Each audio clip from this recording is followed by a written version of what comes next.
Judgment here. It's time for a report on my Hellfire torch runs. I'm now up to 210 such runs, and for the last 30 runs I've been using a high-end build. When I first started doing Hellfire torch runs, I approached Uber Tristram with whatever gear I thought I had, and as time went by I made the builds progressively weaker and weaker to the point where I was running what I thought was a minimal strength build. However, for the last 30 or so runs I've been using the best gear I can possibly give this character. This is Smiple. He leveled up to level 99 as a Hammerden and then changed to being a Uber Tristram Smiter. He still has 19 skill points unallocated. I will start by showing you the gear and skills, and then I'll show you the results. I acquired, after many years of playing, the necessary runes and a perfect 15% enhanced damage, 3 attack rating, phase blade, so there is Last Wish. It didn't roll particularly well, but it's certainly a serviceable weapon. A Grillem's Face helm with an attack speed jewel in it. That crafted amulet, which is there principally for the teleport charges, though it does include a small blocking increase and a sizable boost in cold resistance. In the attempt to out-resist Uber Mephisto, there is a sanctuary made in a cuirass shield, so the overall effect there is 108 resists. Gore Riders, Ravenfrost, Thunder God's Vigour, and that ring there, which was on the previous build. The 17 to strength means a lot of extra points can go into vitality. There's 65 to mana there, and a useful boost to all resistances. Dracul's Grasp for the life tap, and between Dracul's Grasp and Last Wish the character's relatively safe, though I have had one death. Probably the best Paladin torch I've ever found. I think that one was the first Annihilus I've ever found. I'm not particularly worried about experience gain anymore. Combat Skiller with life, Offensive Auras with life, Run Walk with lightning resistance, 38 to life, or resistance is 13, 40 to life with offensive auras. The small charms, boost to strength, run, walk and resistances, lightning resistance, life and mana, life and mana, life and fire resistance, life and mana. On switch, a call to arms phase blade, and this character shares this with Elki, the martial arts assassin, who was also reached level 99, and the switch shield is also sanctuary. This one has resist 110, but nothing like the smite damage of the sanctuary shield that he uses normally.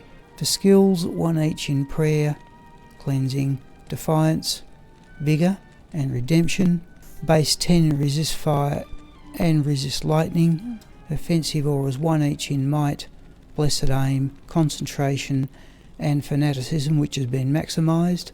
And for combat skills we have maximised smite, 1 to charge, holy bolt, blessed hammer, and we have maximised holy shield.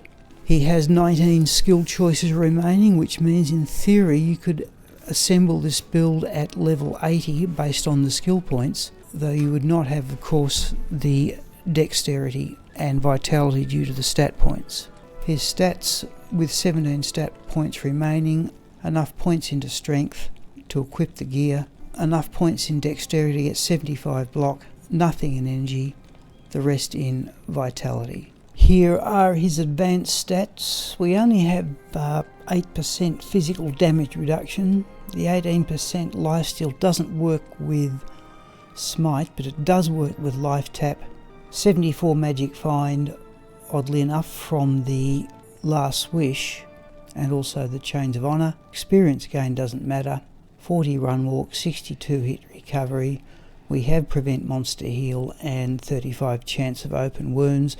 We have 111% chance of crushing blow, which means that the poor roll on the Last Wish wasn't really all that relevant, but I still would have preferred a better roll than what I got. And 20 lightning absorb from the Thunder God's Vigour belt and cannot be frozen from the Ravenfrost. I have now done 210 Hellfire torch runs, and I'll show the results of those runs. So this build I started using at run 176. and finished on run 210, and there's the only death for this character. It occurred against Isual when one of the surrounding unique monsters was both Holy Freeze and Cursed. Here are the overall results over here.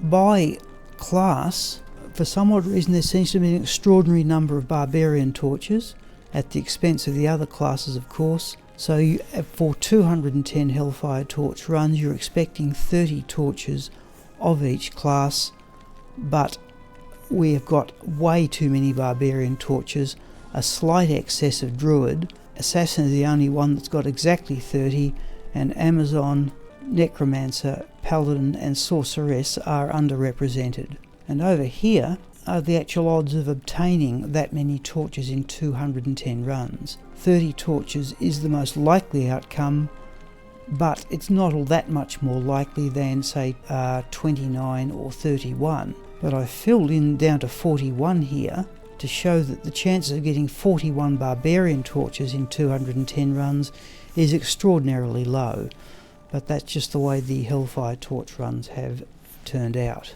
I will not put in any samples of gameplay here. I will put in the description the first Hellfire torch run I did with this character. The first Hellfire torch run I did with this build was Twitch stream number 565, which occurred on the 17th of August 2024. And if you look through the Twitch streams on the YouTube channel, you will see this character in action, usually during the Saturday daytime stream, though occasionally during the Saturday evening stream. I may go back to running this character to acquiring Hellfire torches. I keep the best ones here. I'm still short a Necromancer torch. Most of the best ones are already on characters, and I usually keep a couple of full sets of keys, just in case somebody says they'd like to see a Hellfire torch run. But I think it may be time to try and tackle Uber Tristram with other characters. I'm thinking of my level 99 Summoning Necromancer and my level 96 Fury Druid. I'll give those characters a try hopefully and get back to you when I have suitable builds assembled for those characters.